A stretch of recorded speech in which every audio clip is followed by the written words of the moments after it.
¿Jane Austen es la primera mujer escritora? Hay otras escritoras, incluso de la época y del propio país de Jane Austen, entre ellas Zahara Behn u otras que ella tenía como referencia, que eran escritoras profesionales y escritoras que estaban en aquellos momentos teniendo un enorme éxito, incluso más que la propia Jane Austen.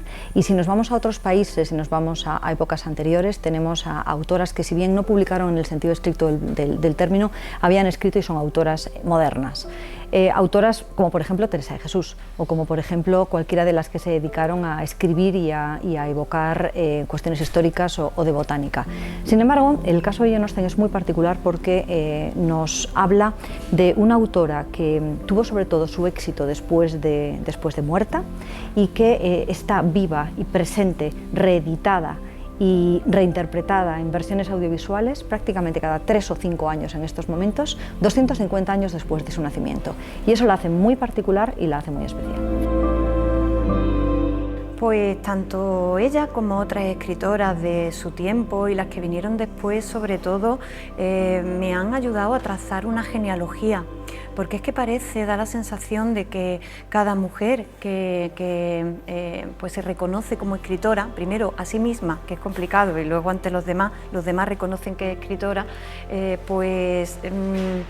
parece que son como setas que nacen en el campo, ¿no? Que de vez en cuando hay una Rosalía de Castro, de vez en cuando hay una Emilia Pardo Bazán, de vez en cuando hay una Hermana Fronte. Jane Austen nació el 16 de diciembre de 1775 en la rectoría de Steventon, Hampshire, Inglaterra. Su padre fue el reverendo George Austen, miembro de la nobleza rural a la que perteneció Jane Austen toda su vida. El hecho de ser soltera condicionó su existencia, así como el haber pertenecido a esa burguesía que la marcó con su ideal de vida georgiana. Te das cuenta de que en su época ya fue novedosa, sobre todo porque digamos que subraya espacios de la vida cotidiana y sobre todo le daba una profundidad psicológica a los personajes.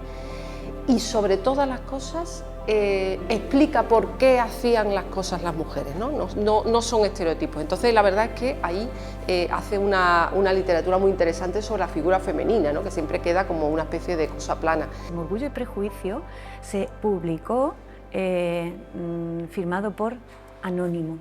Y es que Anónimo es el nombre de las mujeres, de muchas mujeres, cuando no han podido poner su nombre, ¿no? O Sentido y Sensibilidad vino a través de un seudónimo, ¿no? Y esto demuestra además que lo que se dice no es lo mismo que lo diga un hombre que una mujer. Y a día de hoy sigue siendo similar, ¿eh?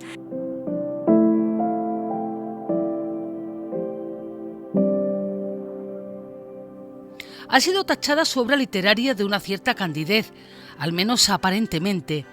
La crítica feminista contemporánea ha redescubierto el pensamiento de Austen, situándolo en la educación de la mujer.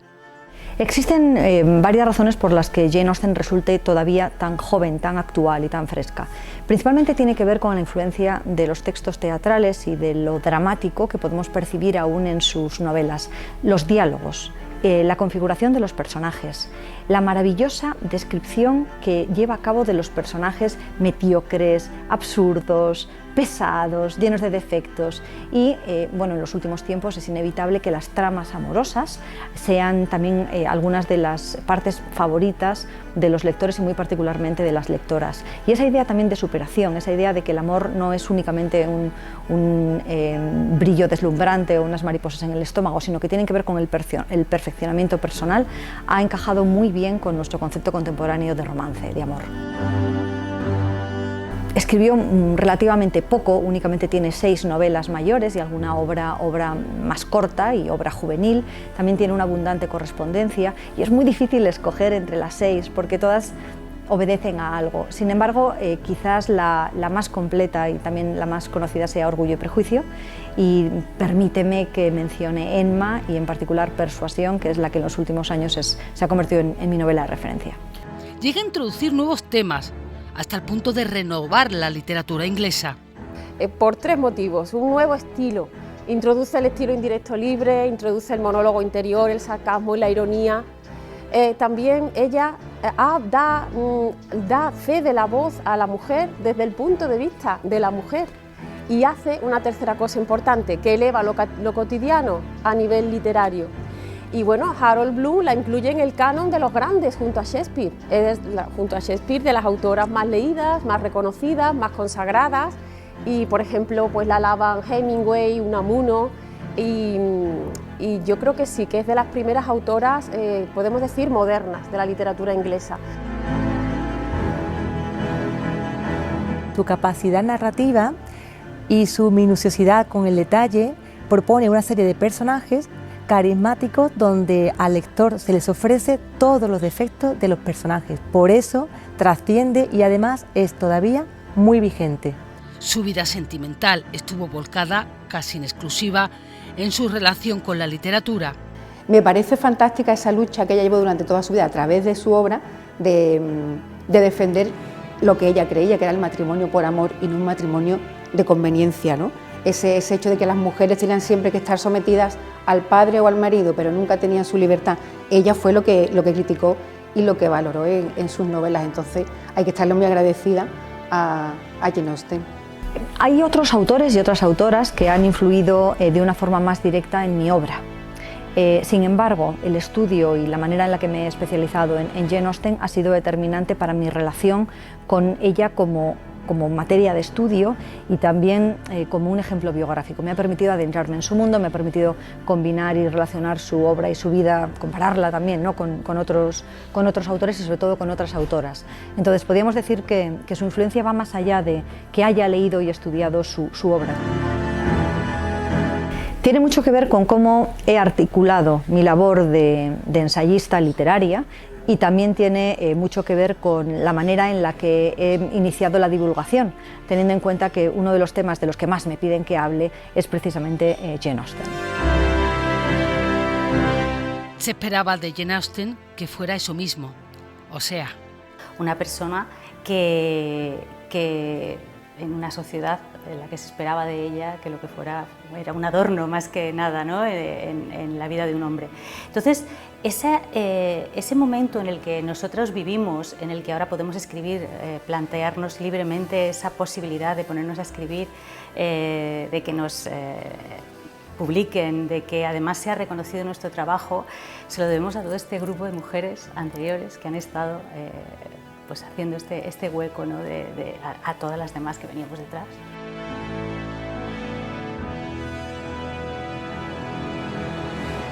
No todo es Jane Austen, sino que existen otras autoras que hay que reivindicar.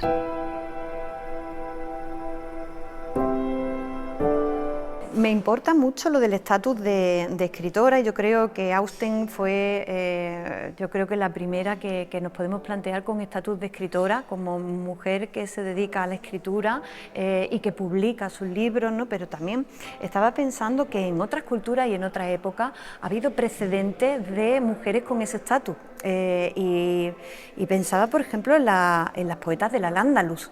Hay, creo, documentadas como unas 34 poetas de la época del Al-Ándalus que tenían una formación en poesía árabe y tenían también formación en sintaxis y que tenían una consideración como escritoras, fíjate, ¿no? Y pasaba en este lugar, ¿no? También pensaba en las monjas budistas que hace poco Jesús Aguado recopiló en una antología que se llama Terigata, que creo que traducido es Mujeres Sabias Ancianas, que bueno, pues ellas se dedicaban a la contemplación budista, pero escribían sus textos y entonces bueno, también me parece que ahí nacía una cohorte de mujeres emancipadas por una vía próxima a la de Santa Teresa, ¿no? En su época, que también escribieron.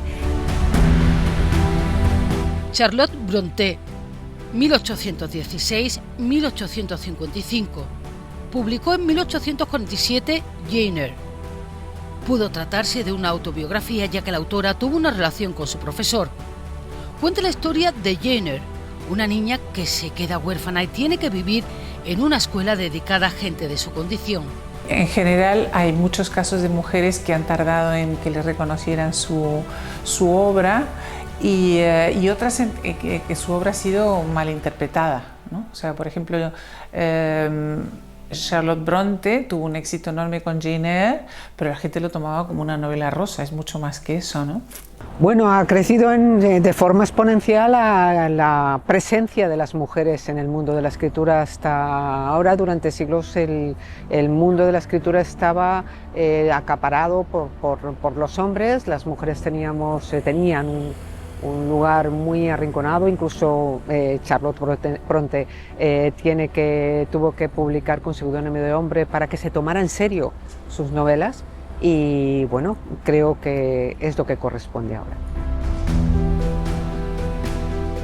Émile Brontë, 1818-1848, escribió en Cumbres Borrascosas El ascenso de Heathcliff, el niño desvalido que se convierte en el hombre que lo consigue casi todo. George Eliot, 1819-1880, con Middlemarch también pertenece a esta generación.